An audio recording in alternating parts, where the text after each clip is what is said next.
안녕하십니까, NJ 스튜디오 차활평TV의 제이입니다.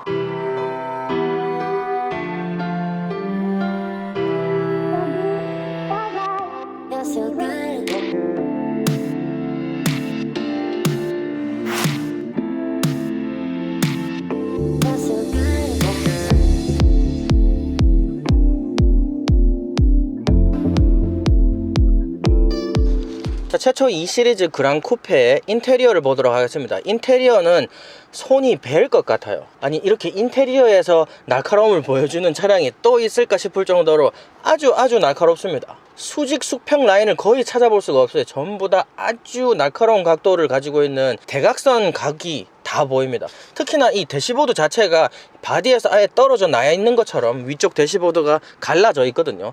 그래서 대시보드가 아예 독립된 것 같은 느낌을 주면서 이 대시보드 양쪽이 이렇게 뾰족합니다. 엄청 돌출되면서 뾰족하게 디자인이 되어 있어요. 손이 베일 것 같다. 벤트 디자인도 아주 마른 꼴로 날카롭게 디자인이 되어 있고요. 그리고 대시보드도 톤이 두 개로 나눠져 있습니다. 한쪽은 고무 트림이 올라가 있고요, 한쪽은 가죽 느낌이 나는 우레탄이 들어가 있습니다. 제가 아우디 리뷰를 하면서 우레탄으로 넣어도 충분히 가죽 같은 느낌을 줄 수가 있는데 왜 이랬을까 말씀을 드렸지 않습니까? 근데 BMW는 우레탄을 정말 가죽 느낌이 나도록 그렇게 디자인이 되어 있고요. 그리고 그 파티션을 나누는 각도도 아주 날카롭게 나눠져 있습니다. 또 특히나 이 대시보드 클러스터 위쪽에 챙이 어느 부분이랑도 연결되어 있지 않고 독립적으로 아주 뾰족하게 튀어나와서 내 이마박을 때리겠다 이런 느낌을 주도록 아주 깊게 올라와 있습니다. 그런 부분 상당히 마음에 들고요. 지금 이 차량은 기본입니다. 옵션을 넣으면 12인치 가상 디지털 클러스터가 올라가고요, 12인치 센터 스크린이 올라가는데 이 차량은 기본 8.8인치들로 이루어져 있습니다. 디자인 나중에 설명드리겠지만 아주 마음에 들고요. 그렇지만 이 대시보드 앞쪽 센터 패시아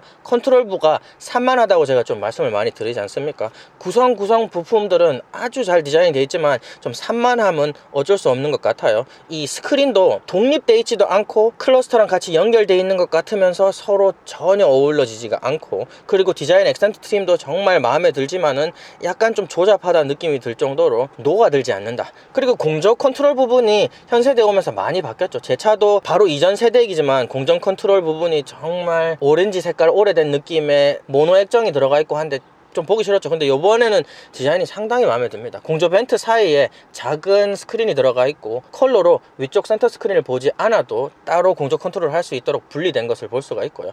버튼 디자인도 상당히 잘 돼 있고, 특히 공조 컨트롤 하는 부분은 아래 위로 조정할 수 있고 무광 크롬으로 마감이 되어 있습니다. 특히 이번 세대는 전조등 주간등이 동그라미 두 개로 이루어져 있지 않고 이렇게 육각형 모양으로 들어가 있지 않습니까? 전체적으로 그런 디자인 인자를 상당히 통일하려고 하는 모습이 보여요. 이 벤트 디자인이 거의 그릴과도 동일하고, 그리고 전조등 주간등이랑도 거의 동일하도록 육각 모양이 나도록 그렇게 디자인이 되어 있어요.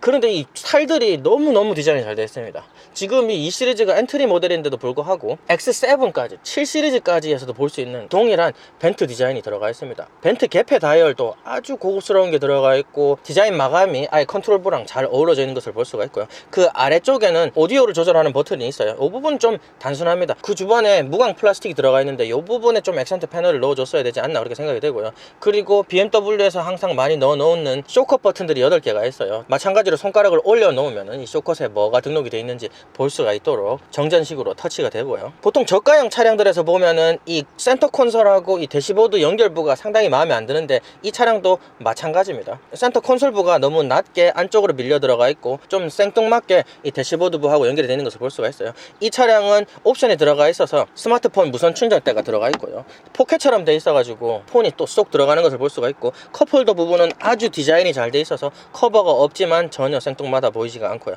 USB 포트는 하나가 있고 11포트 C가 잭이 하나가 있습니다. 그리고 이 센터 콘솔 얼굴 부분은 전부 다 유광 플라스틱으로 마감이 되어 있습니다. 전혀 촌스러워 보이지가 않아요. 하이글로스 블랙 플레이트를 많이 써서 촌스럽게 하는 차량들도 있지만 이 차량은 상당히 잘 뽑아져 있는 것을 볼 수가 있습니다. 그리고 이 센터 콘솔에서 컨트롤부가 아주 많이 산재해 있어요. BMW는 아직 많이 여기에 유지하는 것을 볼 수가 있습니다.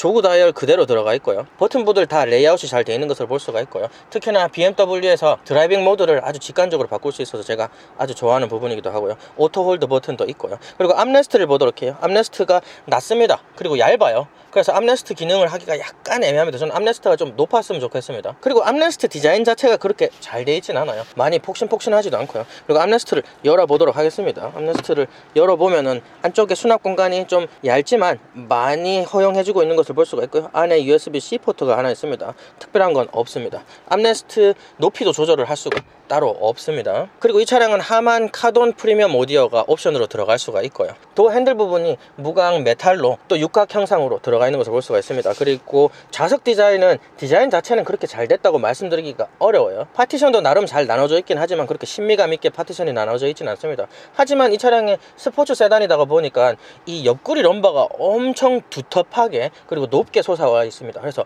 엄청 편합니다. 지금 제 차도 와이프가 너무 좌석이 편하다고 극찬을 하는데 이 차량도 엄청납니다. 또 앞좌석에서 럼버 부분이 아닌 엉덩이 부분은 상당히 폭신폭신하고요. 편안합니다. 수동이지만 허벅지 길이까지 조작할 수 있는 기믹이 들어가 있습니다. 자, 엔터테인먼트 시스템을 보도록 하겠습니다. 이번 세대에 들어오면서 확 바뀌었고 이 2 시리즈 그랑 쿠페는 현 세대의 디자인자들을 다 가지고 있습니다.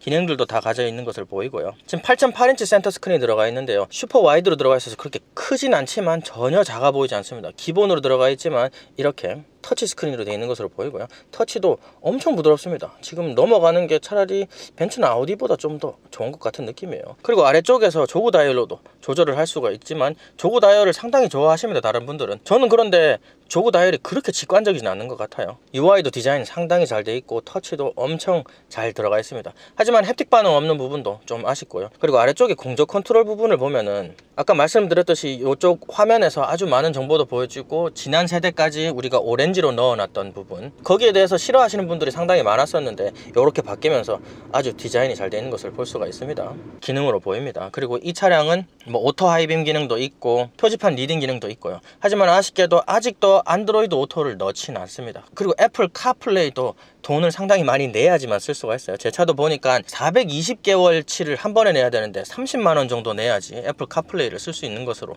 보였습니다. 그런 부분은 조금 아쉽고요. 스마트폰을 넣지 않으면 내비게이션이 안에 이렇게 들어가 있지만은 실시간 업데이트도 폰보다 확실히 느리니까요. 가시성도 좀 부족하고요. 그리고 아우디랑도 조금 차이가 있는 부분은 이 맵 디자인을 보시면 좀 촌스럽습니다. 그리고 지금 핀치 컨트롤을 보면은 이 정도면은 옛날 스마트폰보다도 빠르다고 볼 수가 있고요. 움직임도 아주 직관적으로 빨리 움직이는 걸 볼 수가 있고요. 그래서 후면 카메라를 보도록 하겠습니다.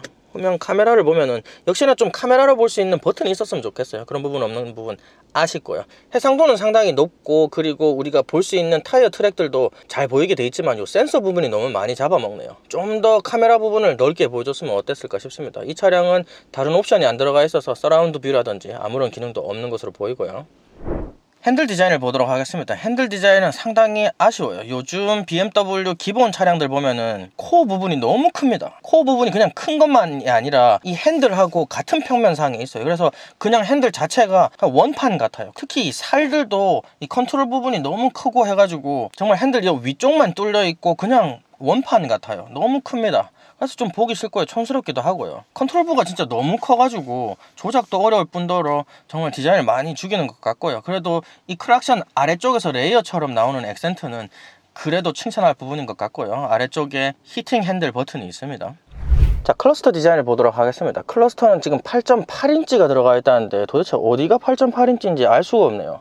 지금 중앙에 보면은 한 6인치 아래로 보이는 스크린이 들어가 있고요. 양쪽에 디지털 클러스터처럼 생긴 물리 클러스터가 들어가 있습니다. 이 안쪽에 보면 이 바늘을 돌리는 부분이 보여서 물리 클러스터가 맞긴 맞는데 이 부분을 어떻게 8.8인치로 하는지는 저는 잘 모르겠고요. 그렇지만 물리 클러스터를 두 개를 넣어놓고 이렇게 디지털 같이 보이는 디자인을 하니까 너무 좋습니다. 그냥 디지털 클러스터 같아요. 오히려 클러스터에 디자인 인자를 아주 많이 둬서 스포티하게 만들려고 사람들이 많이 하는데 이렇게 정말 디지털화처럼 해놔서 옵션이 안 들어가 있는데도 옵션 느낌이 들도록 그렇게 디자인이 되어 있습니다. 하지만 안쪽에 보이는 정보는 상당히 제한적이에요. 그렇게 많은 정보를 보여주지도 않고요. 그리고 특히나 이 클러스터 안쪽에 정보를 바꾸는 버튼들이 방향 지시등 레버 위에 있습니다. 그래서 좀 바꾸기도 좀 불편을 하기도 하고요. 그래서 클러스터 디자인은 아주 현대적으로 디자인되어 있지만 그렇게 특별한 것은 없는 것으로 보입니다.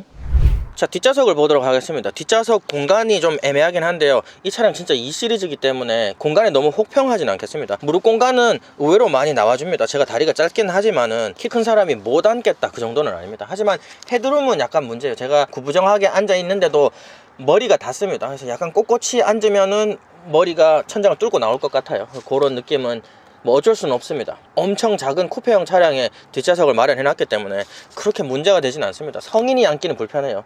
지금 보면은 컴팩트 세단들도 엉덩이 쪽을 많이 넣어놔서 무릎을 올라오도록 그렇게 디자인을 해 놓습니다.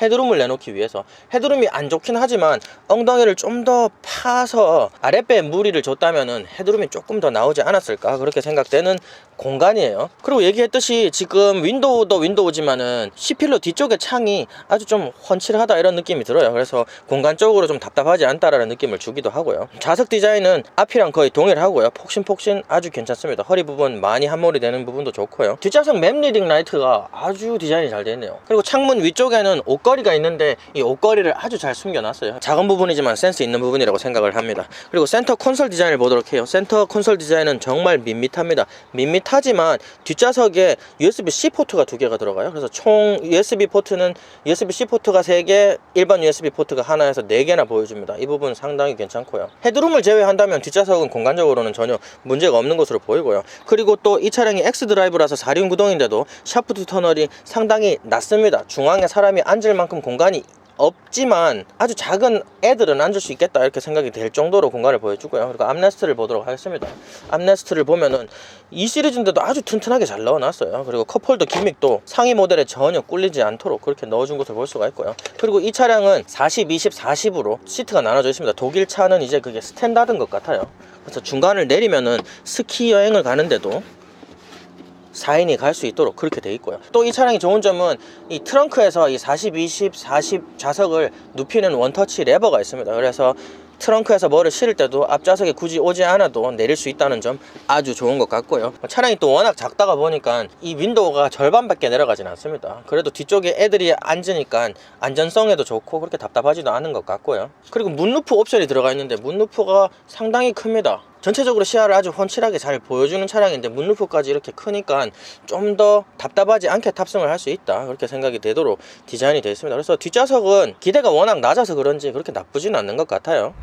자, BMW 최초 2 시리즈 그랑 쿠페 228i의 외관 스펙 인테리어 리뷰 잘 보셨나요? 감사합니다. CLA 250하고 직접 비교를 할 수밖에 없었는데 두 차량의 장단점이 서로 보완을 하는 듯한 그런 느낌이었습니다. 인테리어도 BMW가 가지고 있는 그 특유의 산만함을 좀 극복하기에는 약간 무리가 없지 않아 있었지만은 가장 낮은 엔트리 레벨 스포츠 쿠페형 세단에 들어가는 인테리어 치고는 상당히 고급스럽고 세련되기도 했었고요. CLA의 구매를 고려하시는 분들이 상당히 많은데 이 2 시리즈 그랑 쿠페의 구매도 또 한번 기다려 보시는 게 어떨까 생각이 되네요. 저희가 항상 한국어 최초 리뷰를 위해서 발빠르게 뛰어가고 있습니다. 그러니까 구독 꼭, 좋아요 부탁드리고요. 추워서 도가니 등골은 다 나간 지 오래됐죠. 그래서 오늘 저희 리뷰는 여기까지입니다. 감사합니다. 안녕.